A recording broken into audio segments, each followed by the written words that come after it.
everyone, and welcome to the first episode of Parenting Power, one of two series that I am going to be starting on my channel. This is the first episode. I came up with a name all by myself.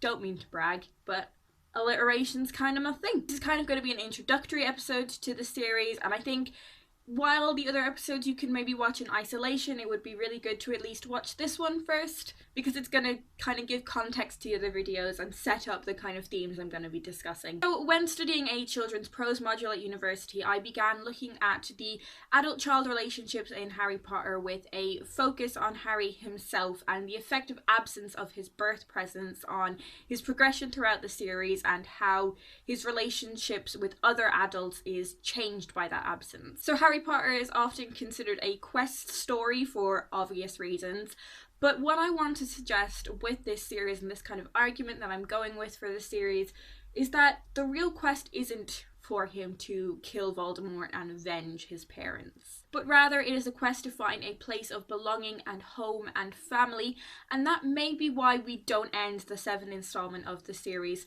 with the end of the Battle of Hogwarts and the death of Voldemort and victory. We end it on platform 9 3/4 in the epilogue, where Harry and his wife Ginny are seeing off two of their children as they go to Hogwarts. In this series, I'm going to be looking at a number of potential parental figures for Harry throughout the series. So this includes Sirius Black, Remus Lupin. Interestingly, it's going to include Voldemort, which was suggested by Jacob Tanner, so thank you for that very interesting suggestion, Jacob. Molly Weasley, Hagrid, Dumbledore. But we're going to kick things off by looking at the effect of absence and James and Lily. An interesting article in Publishers Weekly called The Old Dead Dad Syndrome, Layla Sales argues that dead parents is not only troublingly common in children's literature, but is often symptomatic of lazy writing. Essentially, it is easier to write a book if you don't need to work out the character's relationship to their parents. And there are several practical reasons why you might do this in children's literature. If you're writing about a child, their parents are going to be a significant part of their lives, whether that is for better or worse. But when you have a limited number of words to use, you may not want to waste time giving complicated things like personalities to characters that may have nothing to do with your story. Furthermore, a children's book should tell a child's story. If your parents go through the wardrobe with you, there is far less focus on sword fighting and far more focus on bedtimes and eating your vegetables. A child in a children's book should always fight their own battles, and if your mum kills the dragon for you, there's no story. Roald Dahl perhaps knew this better than anyone when he had Sophie already living in an orphanage at the start of the BFG and James's parents run over by a rhinoceros at the start of James and the Giant Peach. However, in the case of Harry Potter, absent parents or dead parents is anything but lazy writing, and is in fact essential to Harry's development as a character. Harry's longing for parents is made most evident in the Philosopher's Stone as we see him gaze into the mirror of Erised. In case you missed it, Erised, desire backwards. So this mirror shows you your heart's most deep desire, and when Harry gazes into the mirror, he sees himself not only surrounded by his mother and father, but generations of his family. They had the same features as him, the same green eyes, the same nose, the same knobbly knees. Now, because of this absence, Harry is constantly on the lookout for other parental figures, be it consciously or subconsciously. In his life, as in Quidditch, Harry is seeking something important and valuable. However, I think it's noteworthy to compare the differences in how the absence of James affects Harry and how the absence of Lily affects Harry. In the mirror scene, his interaction with Lily, his mother, comes first, and it is much more prominent and dramatic. She was a very pretty woman. She had dark red hair and her eyes are just like mine, Harry thought, edging a little closer to the glass. Bright green, exactly the same shape. But then he noticed she was crying. Smiling, but crying at the same time. Whereas the description of James is much different. It is the tall, thin, black-haired man standing next to her put his arms around her. He wore glasses and his hair was very untidy. It stuck up at the back, just like Harry's did.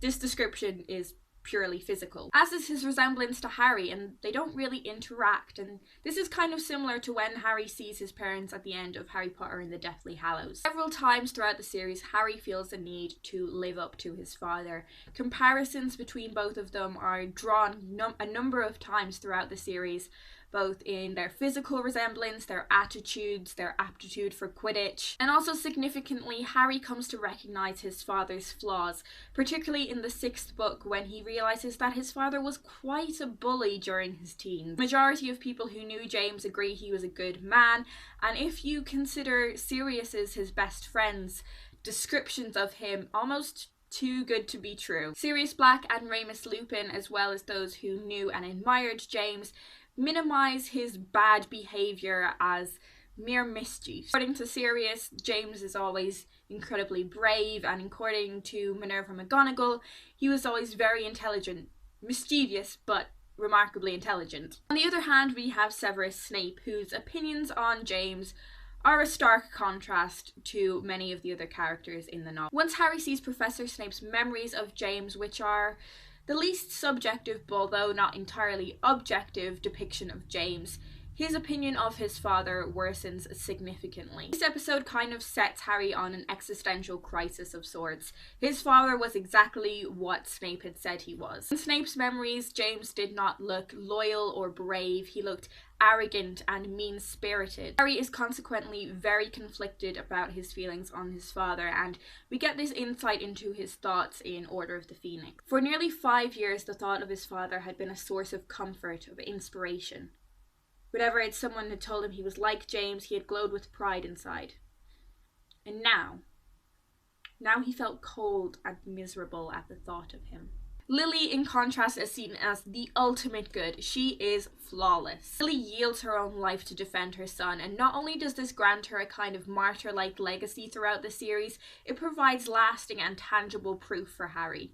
He's pretty much untouchable for the first half of the series. Critics such as McMahon, Coleman and Weaver have put Lily in the category of the mother as the lioness. She is the protector and defender of children even to the point of death, and they even go on to state that Lily is the epitome of motherhood. Harry has to come to terms with the actions of his father, but he doesn't need to do this with Lily because there are no negative sides to Lily. Only Petunia, Lily's sister, gives us a negative depiction of her. I was the only one who saw her for what she was, a freak.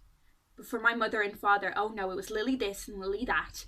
They were proud of having a witch in the family. However, we know that these comments come from a jealous sister, and the fact that Petunia is very cruel to Harry only discredits her and reinforces Lily's goodness. For Harry, Lily is irreplaceable. Lily represents the standard of motherhood against which all other characters are measured against throughout the series. And this may go towards explaining why you'll see with the remainder of this series there are far more potential father figures for Harry than there are mother figures. There are some potential mother figures, but there's significantly more guys. I know there are other explanations for it, but consider the fact that Harry has a godfather in Sirius Black, but no godmother. So this is the first episode of Parenting Potter. I am very excited about this series, and I don't know if anyone else is. But even if it's just me that is excited about it, then I'm cool with that. Next time I'm going to be discussing the Dursleys and the effect that their terrible stroke non-existent parenting has on Harry. Please do let me know what you thought of this video down in the comments.